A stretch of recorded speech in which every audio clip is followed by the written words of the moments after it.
Hello guys, good morning. आज की छोटी सी वीडियो में मैं आपको सफिक्स यानी प्रत्यय ईडी ईडी का उच्चारण बताने जा रहा हूं। जी हाँ, ईडी एक प्रत्यय है जो मेन वर्ब में लगकर उसकी पास्ट या पास्ट पार्टिसिपल फॉर्म बनाता है। तो जब क्रिया के अंत में ईडी लगता है तो उसका उच्चारण क्या होता है? भाई ड होता है या एड बोलता है या इड बोलता है, क्या बोलता है? तो चलिए जानते हैं ईडी का उच्चारण क्या किया जाता है। डियर स्टूडेंट्स, ईडी का उच्चारण क्या होगा? कब होगा? जब किसी वर्ब की अंतिम ध्वनि, अंतिम साउंड क हो, प हो, फ हो, च हो, श हो, श हो, थ हो, अगर आदि साउंड्स किसी वर्ब के अंत में आ रही है और उसके अंत में ईडी हमने जोड़ दिया तो उस ईडी का उच्चारण होगा ट। डियर स्टूडेंट्स, मैं आपको बता दूं कि जो इंग्लिश है उसमें 44 साउंड्स होती हैं, कुल 44 ध्वनियां होती है, जिसमें से 9 ध्वनियां वॉइसलेस होती है, वॉइसलेस।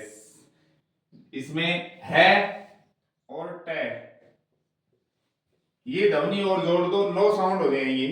तो ये जो 9 साउंड है इंग्लिश में, 7 ये हो गई और 2 ये 9, इनको कहते हैं वॉइसलेस। वॉइसलेस का मतलब होता है अघोष।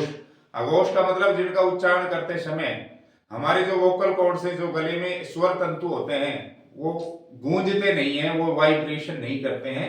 यहां अपनी 2 अंगुली रख के और इनका उच्चारण करके देखो तो वाइब्रेशन नहीं होता है। तो अंग्रेजी की 44 ध्वनियों में 9 ध्वनियां वॉइसलेस होती है, जिसमें से 2 हमने निकाल दिया। ये जो 7 ध्वनि है, अगर इन 7 साउंड किसी वर्ब के अंत में 7 साउंड आ रही हैं और उसमें हमने लगा दिया ईडी तो उसका उच्चारण होता है ट। जैसे कुक, कुक में क की साउंड आ रही है, क्या आ रही है? क, कुक क, और इसमें ईडी लगा दिया तो ये कुकड नहीं बोलेगा, ये बोलेगा कुक्ड, ट बोलता है। इसी तरह प साउंड आ रही है, देख लीजिए प। जंप में ईडी लगाओगे तो जंप्ड नहीं बोलेगा बल्कि जंप्ड ट बोलता है इसमें। इसी तरह ये बहुत सारे उदाहरण मैंने लिख रखे हैं जिनके अंत में क, प, फ, च, स, थ साउंड आ रही है और इनके अंत में हम ईडी जोड़ेंगे तो उसका उच्चारण होगा ट। आगे बढ़ते हैं। अगर किसी शब्द की जो लास्ट वाली साउंड है वो ट या ड हो, ट वॉइस लेस है और ड जो है वो वॉइस्ड साउंड है, तो ट और ड अगर साउंड आ रही है शब्द के अंत में और उसमें हमने ईडी जोड़ दिया तो ईडी का उच्चारण होता है इड। क्या होता है? इड। जैसे वेट है, वेट में ट साउंड है। नीड है, नीड में ड साउंड है। हमें हिंदी की साउंड देखनी है, हिंदी में साउंड देखनी है क्या आ रही है। बोल के देखो, वेट ट आ रहा है, नीड ड साउंड आ रही है, तो ईडी जोड़ने के बाद ये बोलता है इड।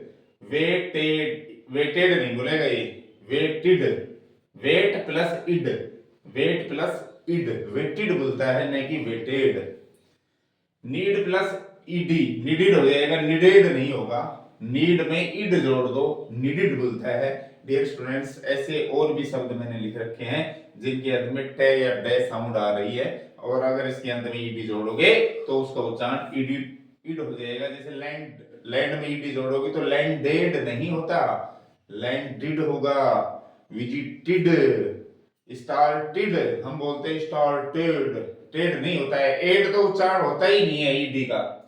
ईडी का उच्चारण एड तो कभी होता ही नहीं है। ये 3 ही साउंड होती है। एडिड, एडेड नहीं, एंडिड, एंडेड नहीं, एक्सपेक्टेड, एक्सपेक्टेड नहीं। अब ये साउंड है ईडी से ड बनेगा। कब बनेगा ड? जब ये कुछ वॉइस्ड साउंड है अपनी, वॉइस्ड का मतलब सघोष ध्वनियां, अगर यहां हम उंगली रख के इनको बोलेंगे तो इसमें वाइब्रेशन होता है इन साउंड को बोलने में। तो अंग्रेजी में जो ये नो है वॉइसलेस, इनको छोड़ दो। बाकी जो 35 साउंड है जिसमें से 20 स्वर ध्वनियां हैं और बाकी जो 15 बच गई वो वॉइस है। 20 और 15 35। टोटल 44 ध्वनियां हैं, जिसमें से 35 ध्वनि वॉइस्ड होती है, 9 ध्वनियां वॉइसलेस होती हैं। तो ये उन ध्वनियों में भी ये कुछ ध्वनियां हैं, ब, ग, ल, म, न, र, व, जो वी से बनेगा, ज जो जेड से बनेगा, जेड की साउंड, या एस से भी बन जाता है ये ज।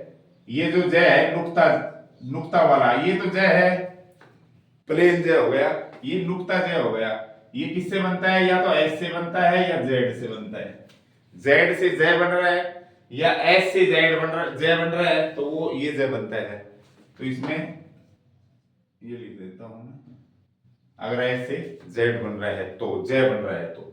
अगर ये ध्वनियां है क्रियाओं के अंत में और उसमें ईडी लगा दिया तो उसको उच्चारण ड होगा, न कि इड या एड, सिर्फ ड होगा। जैसे रोग, ब ध्वनि है इसमें, ब, ईडी लगाएंगे रोग्ड हो जाएगा। ये नियम है, भाई ईडी लगाओगे और कि जिस शब्द में और शब्द के अंत में कॉन्सोनेंट है और उससे पहले एक वोवल है, तो just double the consonant, consonant को डबल कर दो, फिर ईडी लगाओ, तो रोग्ड हो गए हैं।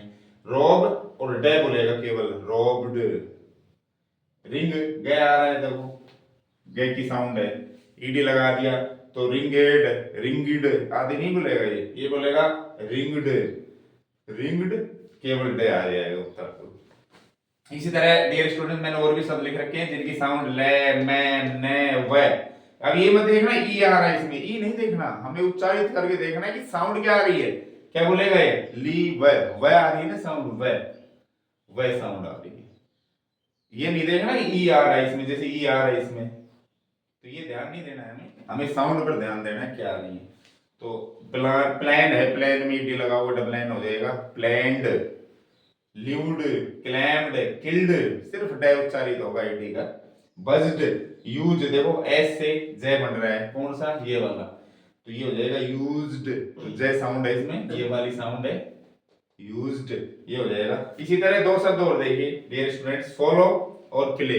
अब आप देख रहे हो कि इसमें डब्ल्यू आ रहा है, इसमें तो मैंने लिखा ही नहीं डब्ल्यू, या मैंने वाई लिखा ही नहीं इसमें। ये दोनों साउंड जो है लास्ट में, ये क्या है, ग्लाइड्स, स्वर साउंड है, स्वर ध्वनि दे रही है, इसलिए स्वर जो सारे होते हैं अपने 20 के 20 स्वर वो वॉइस्ड होते हैं, सबहोश ध्वनियां होती है। तो अगर इनके अंत में भी हम ईडी लगाएंगे तो डाई बोलता है। तो ये फॉलो क्या है, फॉलो, औ औ ग्लाइड, ग्लाइड साउंड है, स्वर ध्वनि है, फॉलो औ। प्ले, ए जो है वो भी ग्लाइड है, स्वर ध्वनि है। तो स्वर ध्वनि जो होती है वो वॉइस्ड होती है, उनके अंत में डी लगने पर भी वो डे बोलता है। तो ये हो जाएगा, डे बोलेगा फॉलाउड, फॉलाउड, प्लेइड, प्लेइड, देख लीजिए डे का उच्चारण हो रहा है। तो डियर स्टूडेंट्स ये थे अपने प्रत्यय ईडी का उच्चारण, जो कि क्रिया के अंत में लगकर उसको पास्ट या पास्ट पार्टिसिपल फॉर्म में बनाते हैं, जिससे वर्ब रेगुलर बन जाती है। तो जो डी का उच्चारण है वो आशा करता हूँ आपको अच्छे से समझ में आ गया होगा कि डी का उच्चारण या तो ड होता है या ट होता है या इड होता है, इसके अलावा कोई उच्चारण नहीं होता है। अगली क्लासेस देखने के लिए चैनल से जुड़े रहें। Thank you for watching this video.